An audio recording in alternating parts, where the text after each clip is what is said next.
areas that are inhabited mainly by fairly wealthy people, real estate property values are still relatively high. But they have come down, and they have come down significantly, even in those higher-priced areas. The best buyers we have for houses in California are now out-of-country buyers, like South Korea and so forth, where the yuan has appreciated against the dollar. The dollar has gone down in value, and what has happened is that they see $1.5 million house in California that used to sell for $3 million as a bargain, and they'll buy it and pay cash. And we also have investors who have some cash, who are buying houses that used to sell for $300,000 or $400,000. They'll buy them at a foreclosure sale for $100,000, pay cash, and rent it out for $900 a month, and they end up with 4, 5, 6 times what they could get in the bank, which will pay on a $100,000 deposit, for 18 months, maybe 1.2%. So those are the kind of people buying property in California. Try to give listeners an idea of what it's like in California, because I believe the nation is in a depression. How is the action out in California? What does it feel like out there to you? Well, being in the real estate profession for many years, to me, it feels like we are in a depression.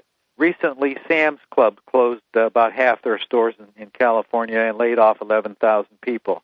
In my own hometown, a big factory that made bread for Panera Bread and Walmart and so forth, or Home Depot, somebody, closed their doors. And it's happening on a daily basis. You go to a place that you used to have lunch regularly, and the doors are closed.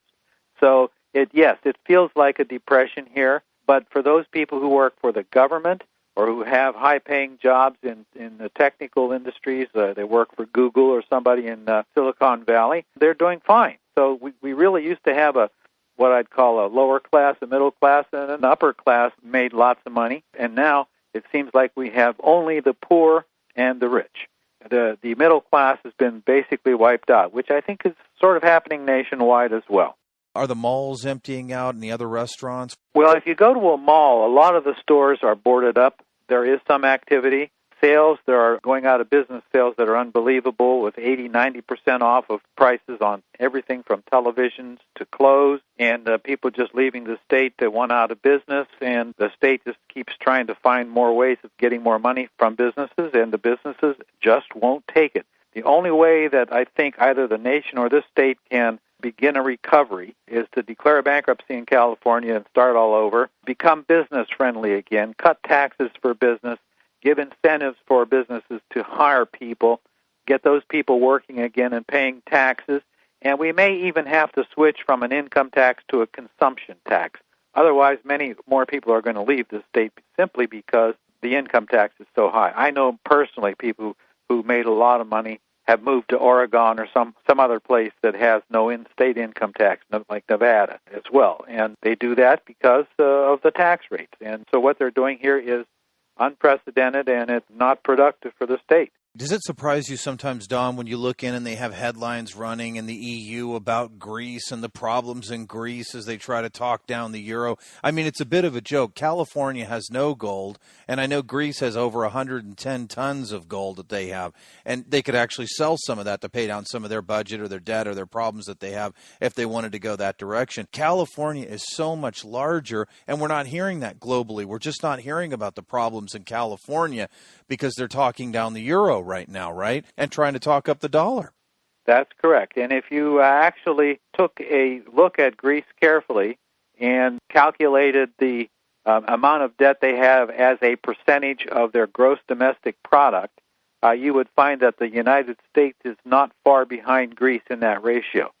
So we have a problem as well nationally. But we can continue to print money, and probably will. That, of course, is all well and good until it comes time for Peter to pay the piper, and that comes in the form of inflation and devaluation of the dollar.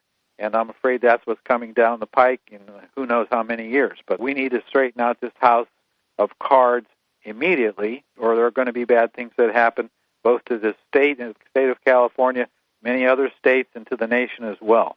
What about the public pension funds in California that are basically Ponzi schemes? Because they're paying out at a far higher rate than is sustainable, and they're promising workers things that are simply not going to happen. They're way underfunded. What are your thoughts as you see that? Because that's a train wreck waiting to happen. Well, it's already a train wreck, and there are tens of thousands, if not hundreds of thousands, of public employees who were in the safety areas, such as police and fire and so forth, who got a law passed in California a number of years ago called the 3% at 50 law.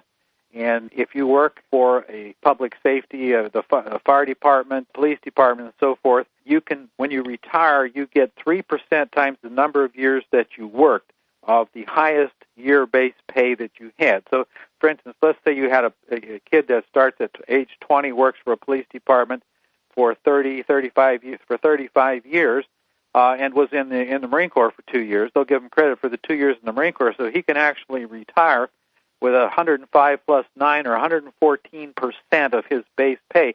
So he can retire actually at more money than he made while he was working.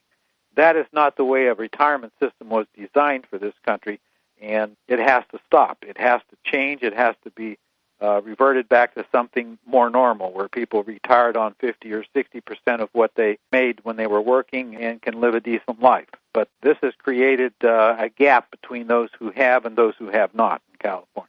What about, Don, when you look nationwide at the fact that the state workers and government workers are making twice what people are making in the private sector? Are you seeing that in California as well?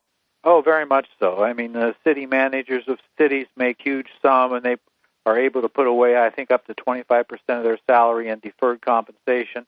So once they've worked 30, 35 years, I mean, they might have $3, $4, $5 million in their deferred compensation plan, as well as be able to retire at somewhere between 80 and 100% or more of their salary. So it's absolutely crazy. In closing, Don, can you just give us an idea of what you're seeing in California in general among the people you know, just in terms of what's happening to them financially or otherwise? The average people I actually know bought a house or two near the top of the market. They've lost their house. They've lost their job. They've had to sell their car. They've gone through all their savings. They've taken their children to their parents' house to sleep at night and now sleep in a car. That's how bad it really is, and so few people really understand the depth to which this state has gone in terms of hurting people. The real estate crush has just hurt very badly. Well, Don, I wish you could be joining us under better circumstances, but thank you for the update from California, and thank you for joining us on King World News. I wish the best for our state, the best for our country, and for your listeners, and I hope we can find our way out of this mess very soon. Thank you for joining us at KingWorldNews.com. Be sure to tune in next week where we will have the legendary Mr. Gold, Jim Sinclair, and other interviews with more of the top people in the world.